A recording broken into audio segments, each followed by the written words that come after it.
আসবে পূর্ব বর্ধমান থেকে জ্যোতি।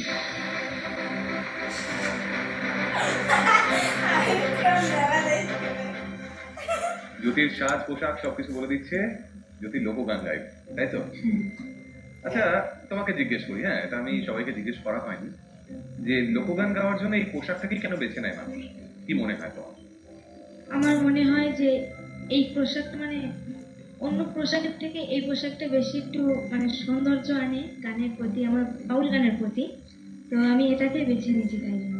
ওকে, মানে যারা দেখবে তারা যেন একটা মানে সম্পূর্ণ একটা ব্যাপার পায়, তাই তো? হ্যাঁ, একদম। অডিও ভিজুয়াল সবকিছু মিলিয়ে হ্যাঁ, তোমার কাছে দুটো যন্ত্র দেখতে পাচ্ছি, একটা তো হচ্ছে একতারা আর একটা কল্লুবি। কোলডুগি। হ্যাঁ। ওকে, আর পায়ে তুমি কি আছে? দুটোই আচ্ছা, পায়ে ঘুঙরু আছে, মানে তিনটে জিনিস তুমি একসঙ্গে বাজাতে বাজাতে গাইবে? হ্যাঁ।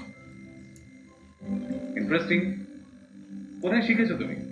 আমি শিখেছি, আমার প্রথম গুরুজির নাম লক্ষ্মীকান্ত দাস, আর আমার দ্বিতীয় গুরুজি যে আমাকে কক্ষা শিখিয়েছে বলতে গেলে তার নাম গুরুজি ভজন দাস বৈরাগ্য।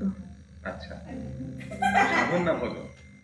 সাধন দাস বৈরাগ্য গুরুজি, এবং আমাকে শিক্ষা দিয়েছে ভজন দাস বৈরাগ্য। আচ্ছা, মানে সাধন ভজন দুটোই হয়েছে তোমার জীবনে, তাই তো?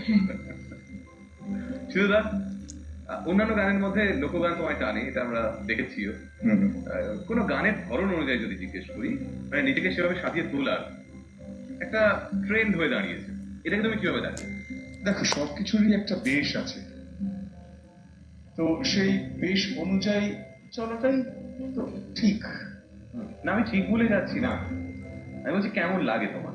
আমি এর মধ্যেই টিভিতে পিকে বলে ছবিটা দেখছিলাম, তো তাতে বলছে যে বিভিন্ন বিশ্বাস সেগুলোর কিন্তু কস্টিউম আছে।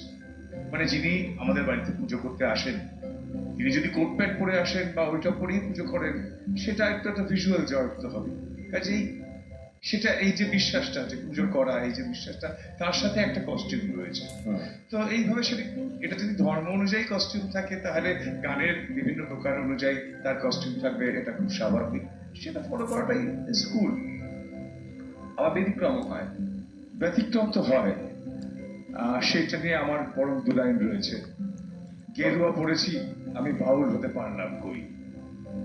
Point point point. গান শুনি, একদম। কি শোনাবে?